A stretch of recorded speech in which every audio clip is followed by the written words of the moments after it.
У вас, я справочки посмотрел, я так понял, что у вас и мясное животноводство, и молочное, да? То есть у нас бычки будут, да? Такие вот настоящие. Все. Сколько будут весить бычки? Ну, до 1 тонны точно должны. Да, Тонну? должны. Один бык до Да, тонны? до тонны набирает живую массу для того, чтобы... То за какое время набирает тонну? Ну, от рождения мы выращиваем таких быков, и до 1 года дальше они половую зрелость набирают, и мы уже начинаем использовать их репродуктивный потенциал, понятно. и дальше они наращивают массу. То есть не сразу же. То есть за год они наращивают массу до тонны? нет, за год они наращивают массу до 500, наверное, так. До 500 килограмм, да? Да, 500 килограмм. Прилично. У нас таких не было раньше, да, животноводцев? У нас есть такие быки, у нас есть племрепродукторы, племенные центры, где мы занимаемся разведением нашей животноводческой отрасли. Нет, я это понимаю, но вот эти быки, о которых вы говорите, которые до тонны растут, они у нас есть уже? Есть. Ну, а в чем, так сказать, привлекательность ваших разработок? А моя задача сохранить их генетический потенциал. И позвольте начать, и глубоко уважаемый Владимир Владимирович. Все-таки хочется... Позвольте выразить благодарность от лица всех лауреатов. Вам и Совету при Президенте Российской Федерации по науке и образованию за высокую оценку нашего научного вклада. Спасибо вам за ваше внимание и за выстроенную систему поддержки молодых ученых. Елена Александровна, спасибо вам большое за слова благодарности. Расскажите мне теперь просто простым нормальным языком про ваших быков. Это реально интересно, честное слово. Это правда имеет значение для решения всяких продовольственных вопросов. Мы же таких у нас никогда раньше-то не было, чтобы до тонны весом доходило. Мы все закупали же за границей. А можно я расскажу немножечко про свой путь и как я пришла к быкам-производителям? Давайте. Пожалуйста. Начну с того, что я родом из Сибири, из маленького промышленного города Назарово. Закончила Красноярский государственный... Где это? Красноярский край? Красноярский край. Я закончила Красноярский государственный аграрный университет, специальность ветеринарный врач. И вот по окончанию я уже понимала, что я хочу заниматься наукой. И выбрала научную школу Санкт-Петербургского государственного университета ветеринарной медицины. Это родоначальник научного образования в России. Смотрите, Елена, вы профессор уже, да? Да, я профессор. И доктор, да? Доктор ветеринарных наук. Вы такой молодой человек, когда вы успели все оформить? Вот здесь и доктор, и профессор. При поддержке Фонда содействия инновациям программы «Умник» вот как раз-таки докторскую работу я начала выполнять.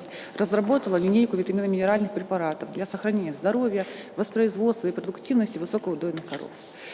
Хочется выразить огромное отдельно слова благодарности министру сельского хозяйства Оксане Николаевне Лут за то, что она свою энергию направляет в развитие отраслей, и то, что она способствует проведению исследований на производственных животноводческих площадках. Конечно же, мне очень повезло, потому что я встретила, в общем-то, и выполняла свою работу под руководством моего научного руководителя, член-корреспондента Российской академии наук Племешова Кирилла Владимировича. Выражаю глубокую признательность ему за веру в меня. И когда мы с супругом принимали участие в работе в ведущих хозяйствах Ленинградской области в программе, она федеральная, целевая, комплексное развитие сельскохозяйственной территории. Это очень важная программа. И с помощью нее мы решили жилищный вопрос нашей молодой семьи. Да. А где вы работали-то, в каком хозяйстве? Мы работали в Выборгском районе Ленинградской области, это СПК «Поляны». Также мы работали в племенном заводе Гомонтово. Это ведущее хозяйство нашей России. У них очень рекордные надои.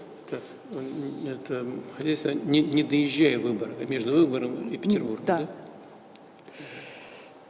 И завершив производственный цикл работы, я поняла, что важно не только реализовать потенциал животного, но и сохранить его генетический потенциал. Поэтому при финансовой поддержке Российского научного фонда мною выполнен ряд работ по совершенствованию протоколов оптимизации,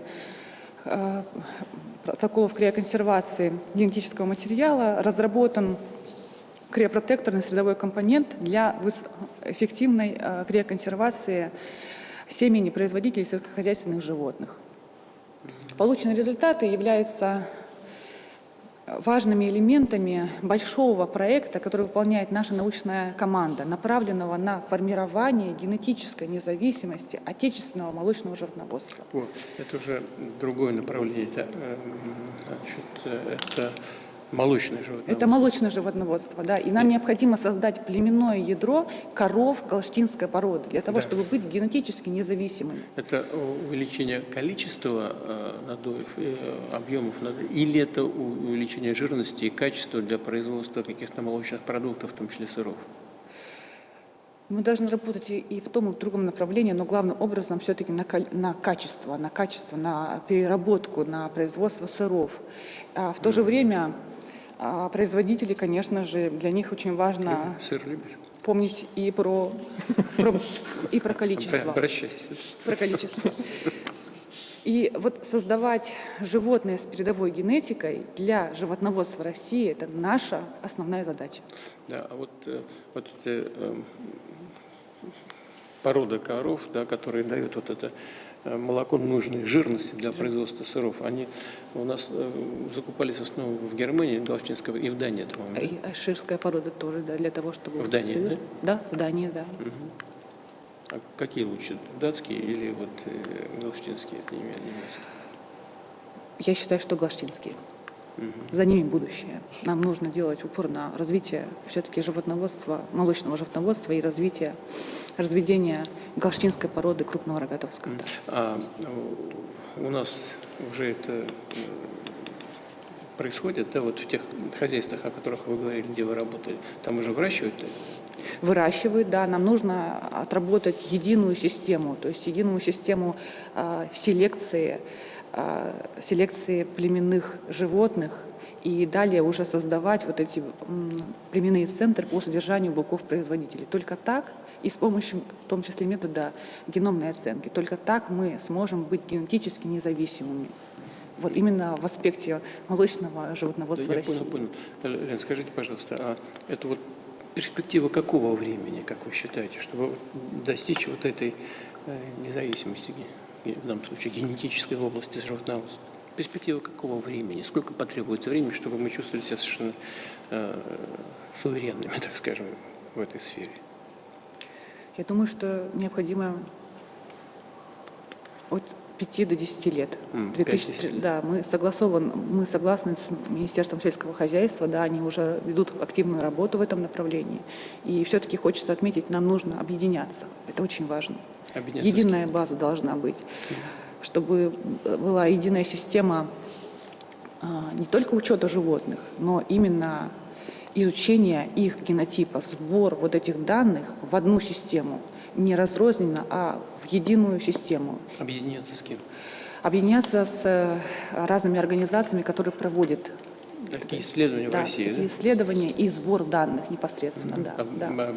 Банк создают, да? Да, ну так можно назвать это банком, да, банком данных. И, конечно, нам надо упорно работать в этом направлении, то есть все должны быть заинтересованы. А сколько таких сейчас у нас центров, где проводятся такие исследования? У нас ключевые, наверное, около 3 центров, но я знаю точно, что есть у нас компании, да, которые занимаются, они выезжают в хозяйство и собирают данные. Это очень важно, вот здесь цепочка. Они проверяют те данные, которые есть, с данными, которые получили. Они в рамках каких ведомств работают? Министерство сельского хозяйства. Это все в рамках? Да. Да. Я услышал, что вы похвалили министра сельского хозяйства, она наверняка услышит об этом, и мы обязательно поговорим и с курирующим вице-премьером, поговорим обязательно и с ней. То есть вы полагаете, что нужно просто это объединить, все эти усилия? Я так все-таки схожу из того, что все должны работать так, как работают, но какой-то должен объединяющий центр быть, который координирует эти работы? Можно еще добавлю, не Да, только конечно. центр, который координирует. В этот центр должны входить и производственники, то есть те люди, которые знают этих коров. Ну, конечно же, не с каждого хозяйства, но вот с ключевых хозяйств взять производственника. То есть это такой наблюдательный комитет, который мы получаем субсидию, и мы должны отчитаться за нее, в реалии отчитаться. Сколько животных прогенотипировано, какая у нас есть на сегодняшний день референтная база, по какому количеству по какому реальному количеству животных она есть. Вот это очень важно. И уже на базе вот этой референтной популяции мы можем проводить дальнейшую работу по созданию генетической независимости. А в Министерстве сельского хозяйства вы с кем-то контактировали, с кем-то общаетесь? Я общаюсь только через своего руководителя научного, он же ректор университета ветеринарной медицины. Я сейчас попрошу министра, пообщайтесь с ней. Я думаю, что она у нас тоже человек такой энергичный, очень погруженный в эту сферу, разумеется. Так? Поговорите с ней сегодня, хорошо? Я думаю, что ей тоже будет интересно послушать. И вам Да, понравится. конечно. Ладно? Спасибо. Мы сейчас организуем это. Договорились. Владимир Владимирович, хотел бы присоединиться к словам благодарности, которые Елена Александровна уже сказала. Я понимаю, что времени у нас не очень много, но хотел бы кратко поблагодарить своих людей, которые очень сильно повлияли на возможность выполнения этой работы. В первую очередь мой институт, это физико-технический институт имени Абрама Федоровича Иоффе, директор института, член-корреспондента Российской академии наук Сергея Викторовича Иванова. Своих учителей, это член-корреспондент Российской академии наук Гусаров Виктор Владимирович, профессор РАН Альмяшева Оксана Владимировна.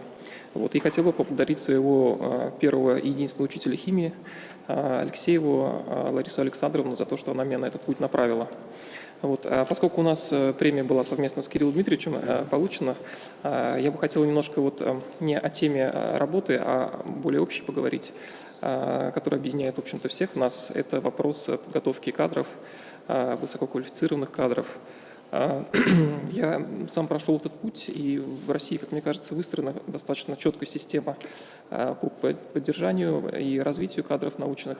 Я начинал свою работу с поддержки фонда РФФИ, Российский фонд фундаментальных исследований, получал молодежный грант, затем инициативный грант. После его присоединения к РНФ... Молодежный, это до 33 лет, по-моему. Да, они были еще там в 10-х годах. Затем президентская программа грантов. У меня были оба эти гранты, и индивидуальный, и групповой на научную группу. После того, как я набрался некоторого опыта и научно-преподавательского, и административного, управляя коллективами, мне удалось поучаствовать в конкурсе молодежных лабораторий в конце 2018 года, победить в этом конкурсе. И сейчас эта лаборатория в физтехе, в физико-техническом институте, активно работает. Кирилл Дмитриевич как раз тоже в нашей лаборатории присутствует, и мы с ним активно трудимся. И наша активность, она не осталась незамеченной, и в конце прошлого года меня пригласили на стратегический уровень программы кадрового резерва. Я успешно закончил это мероприятие.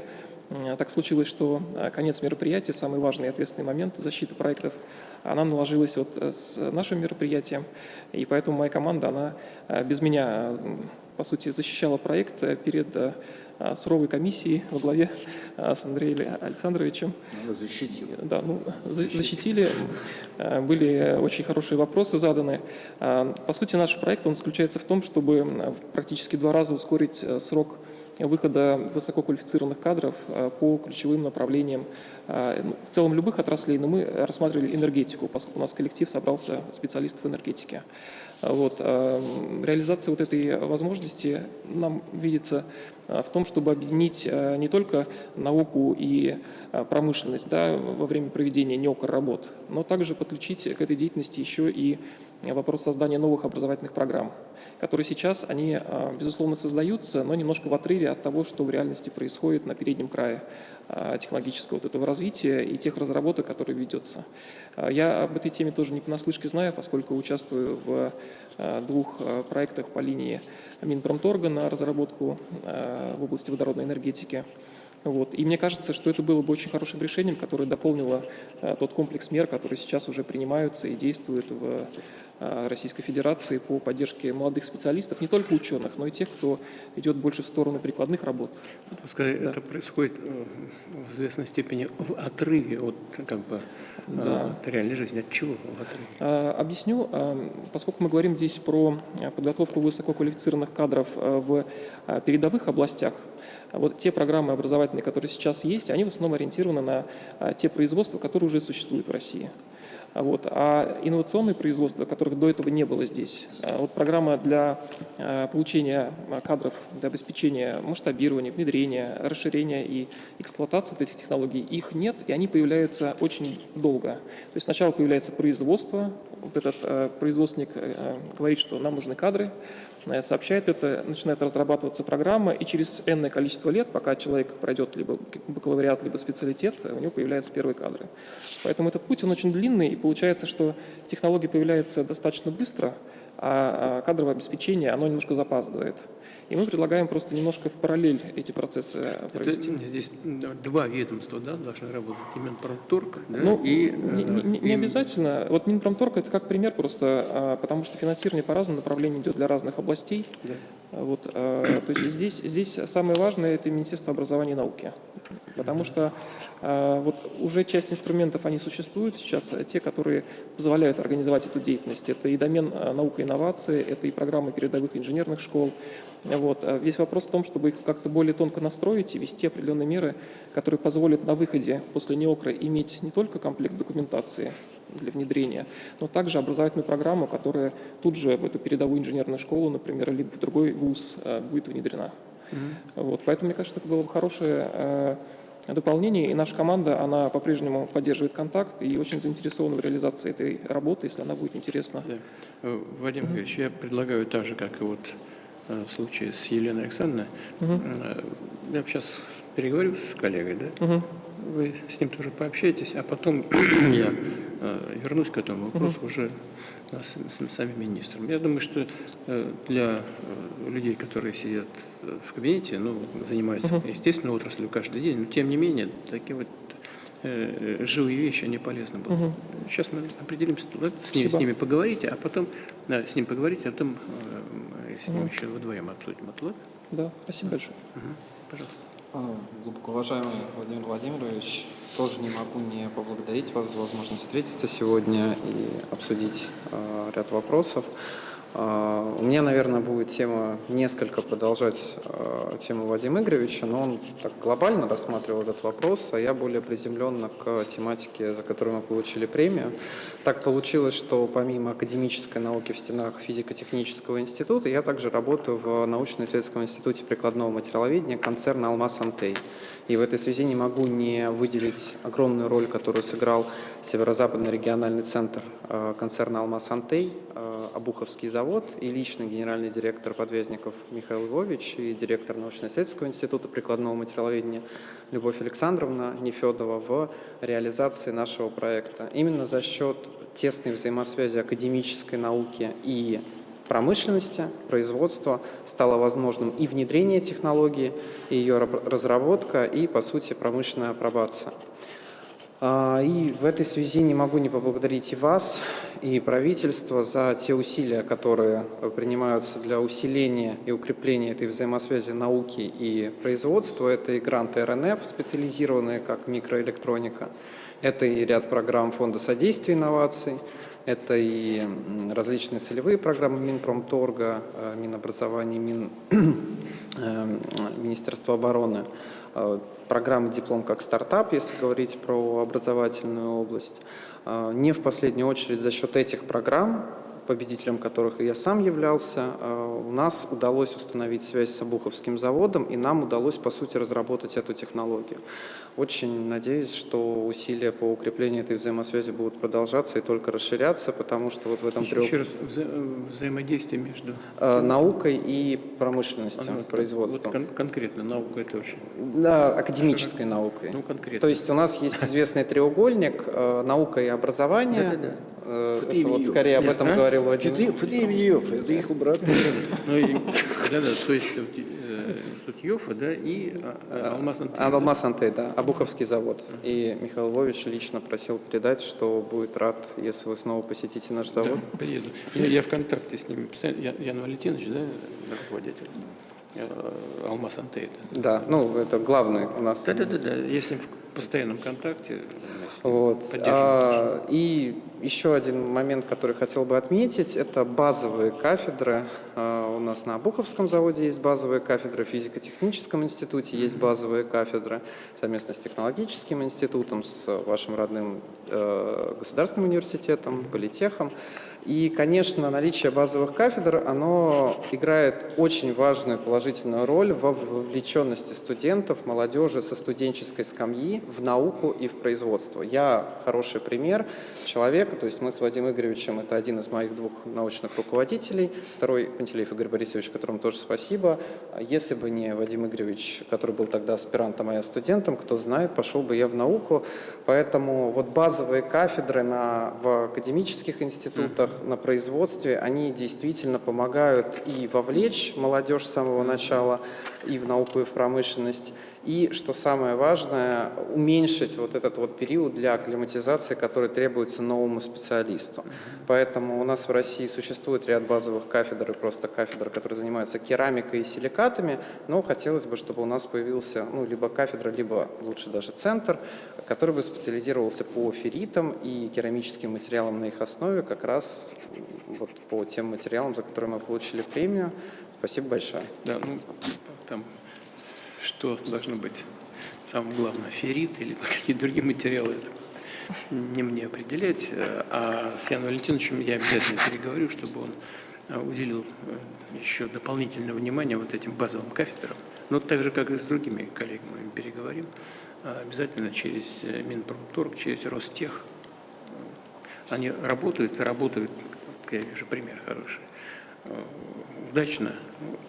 Понял, что это важное направление. Алмаз Антей, огромное спасибо, очень помогли.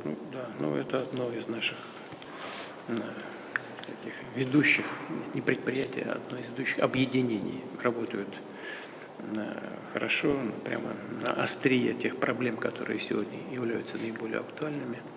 Постоянно в поиске, постоянно предлагают новые решения интересные. То, что мы с Яном Валентиновичем в постоянном контакте, уже об этом говорим. Реально с ним созваниваемся, некоторые вопросы обсуждаем напрямую. По поводу базовых кафедр я услышу, обязательно с ним поговорю. Вы в Питере, да? Да, в северо-западном. Да, вернетесь, он вас найдет. Хорошо. Глубоко уважаемый Владимир Владимирович, меня зовут Черкашина Наталья, я родилась и выросла в городе Белгороде. После университета мне посчастливилось встретиться с моим будущим научным руководителем нашей научной школы, профессором Павленко Вячеславом Ивановичем, к которому я как раз попала в аспирантуру. Вячеслав Иванович поделился со мной всем своим опытом и бесценными знаниями, за что ему очень благодарна. Я прошла путь от ассистента до ведущего научного сотрудника. В настоящее время я руковожу молодежной лабораторией у нас в университете в Белгороде. Руководство нашего университета всегда поддерживало нашу тематику по космическому материаловедению, а также давало возможности профессионального роста молодым ученым в целом, за что им огромное спасибо. Вообще моя работа посвящена разработке радиационно-защитных полимерных композитов для защиты космонавтов и радиоэлектронной аппаратуры в условиях длительного орбитального полета. Использование наших материалов позволит, во-первых, значительно увеличить срок нахождения космонавтов на орбите, что особенно актуально для лунной программы, а также использовать обычные промышленные микросхемы, которые в разы дешевле, чем космическая электроника. Мои исследования были поддержаны 4 грантами Российского научного фонда. В 3 из них я была руководителем. Разработанные нами материалы обладают комплексом радиационно-защитных характеристик по отношению ко всему спектру космического излучения. Это и к протонам, к электронам, к гамма-излучению. После того, как наши материалы прошли все наземные испытания в различных имитирующих установках космического пространства, нами были проведена апробация в космосе. Вот, с 2022 по 2024 в рамках целевой программы «Защитный композит» на российском сегменте Международной космической станции были испытаны наши материалы. Материалы располагались в каюте космонавтов. Это вот сейчас наиболее уязвимое место с точки зрения радиации в космосе. Хочется отметить и поблагодарить руководство Центра подготовки космонавтов имени Гагарина, Государственной корпорации «Роскосмос», за эффективную работу как раз на российском сегменте МКС. Летные испытания подтвердили высокие радиационно-защитные характеристики разработанного нами материала. Дальнейшие исследования будут направлены уже на разработку материалов, которые могут использоваться не только внутри обитаемых отсеков космических станций, но и снаружи. Вот перед нами сейчас стоит задача по увеличению радиационно-защитных характеристик к нейтронному излучению. Научную деятельность я совмещаю с ролью матери. У меня 3 деток, младшему сыну 5 месяцев. На награждение в Москву я приехала вместе с ним. Сейчас он находится с мамой, за что огромное спасибо, за понимание, помощь. Вот. А старшие сын и дочь вместе с мужем уже ждут меня в Белгороде с наградой. Им тоже огромное спасибо за понимание и поддержку. Я присоединяюсь к тому, что вы сказали. Да. Наталья Игоревна, скажите, Да. пожалуйста, вот сегодняшние современные радиационно-защитные композиты, они позволят, значит, скажем, как коровам долететь до Марса и вернуться? Или зайчикам, или кошкам, или собакам. Почему нет? Почему нет?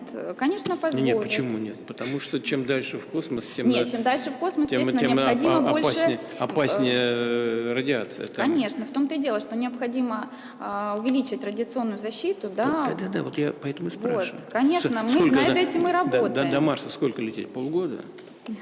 Естественно, то есть там уровень радиации совершенно другой, да, то есть поэтому даже вот российская орбитальная станция, там уже порядка на 30% будет больше дозовая нагрузка для космонавтов по сравнению с МКС. Вот если сравнивать. Почему?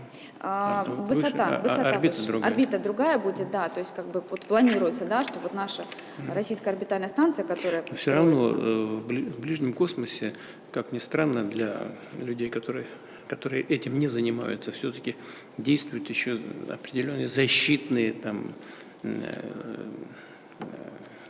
силы Земли. А вот дальше туда вот, к Луне, в том-то и дело, что к Марсу, там уровень радиации гораздо выше, конечно, но тут еще можно использовать варьирование толщины радиационной защиты. но это, естественно, увеличит массу. Конечно. Каждый подъем 1 лишнего килограмма на вес золота, естественно. То есть поэтому мы и предлагаем использовать именно полимерные композиты. Они будут легче, они будут меньше по объему, и, соответственно, как бы эффективность у них будет очень высокая. То есть наши вот летные испытания они подтвердили высокие радиационно-защитные характеристики.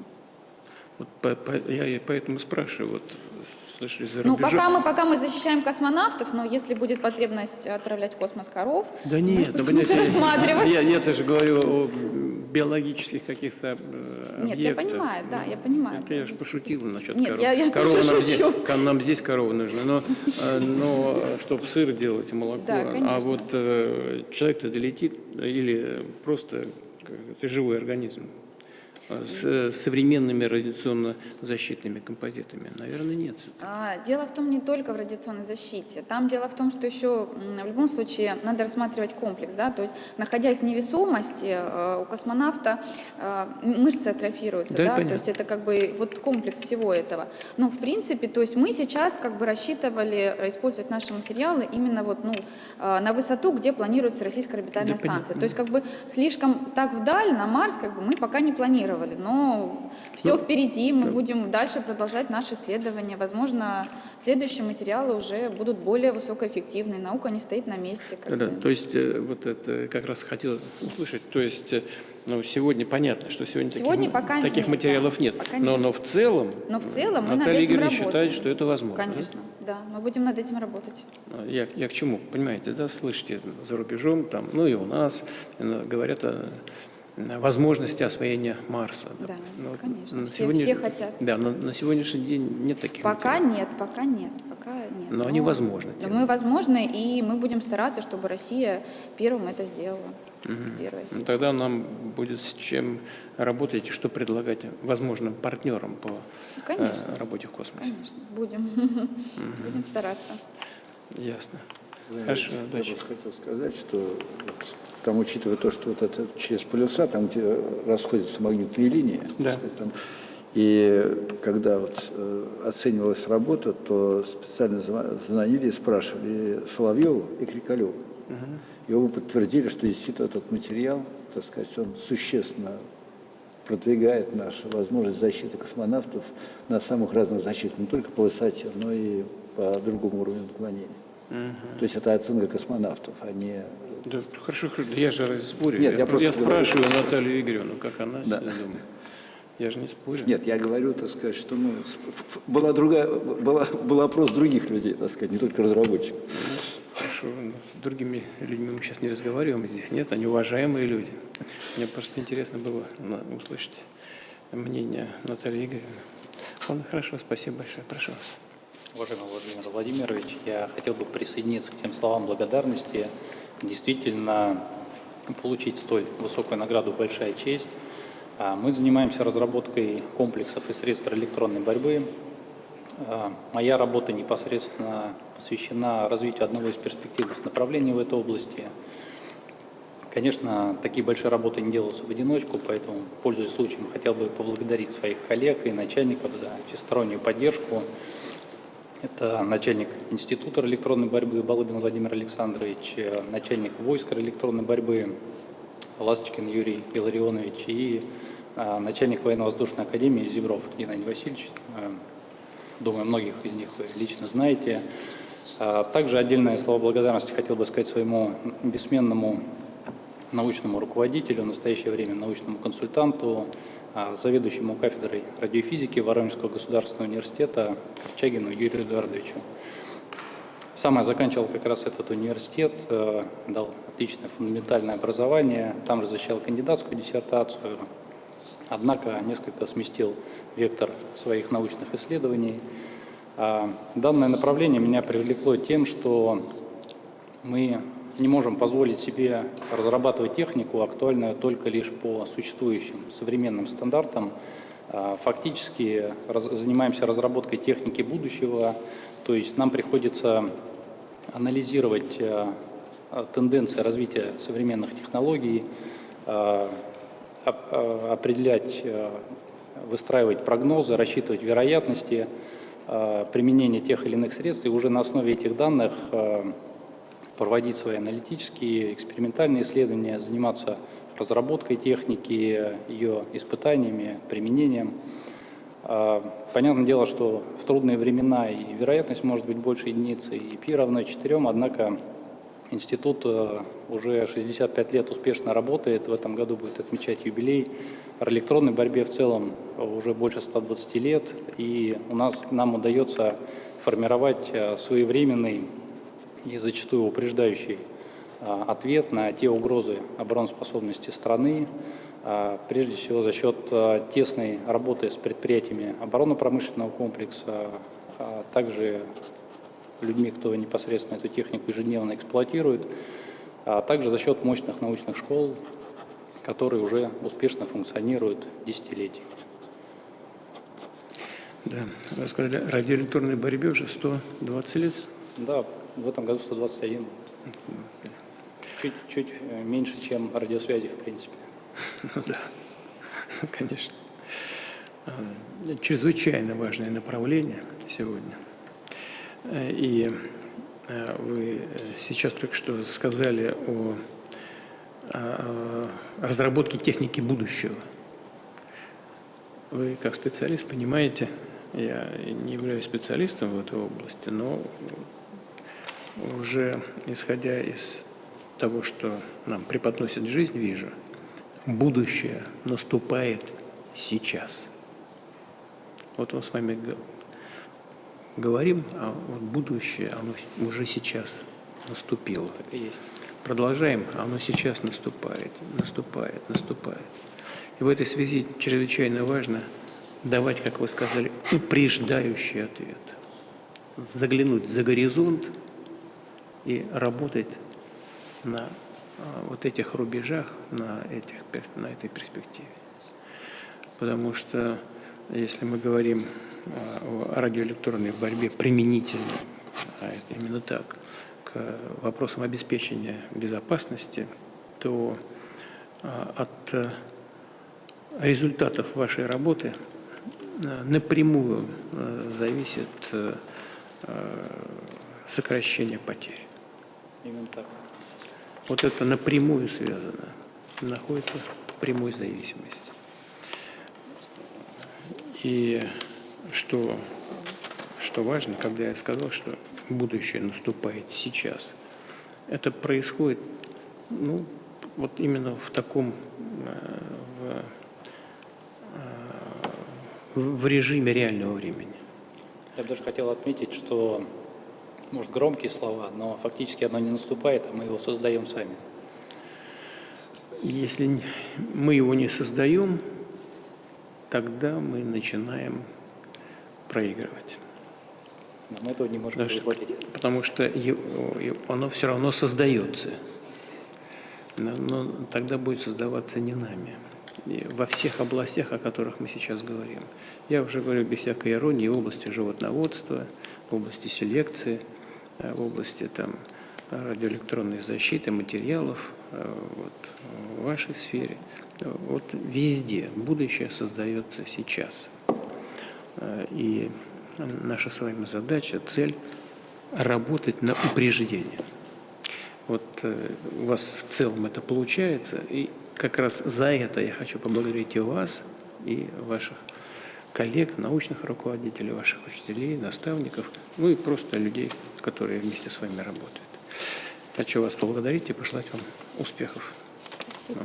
Спасибо. Поздравляю вас с лауреатом. Владимир Владимирович, разрешите общую фотографию попросить? С удовольствием.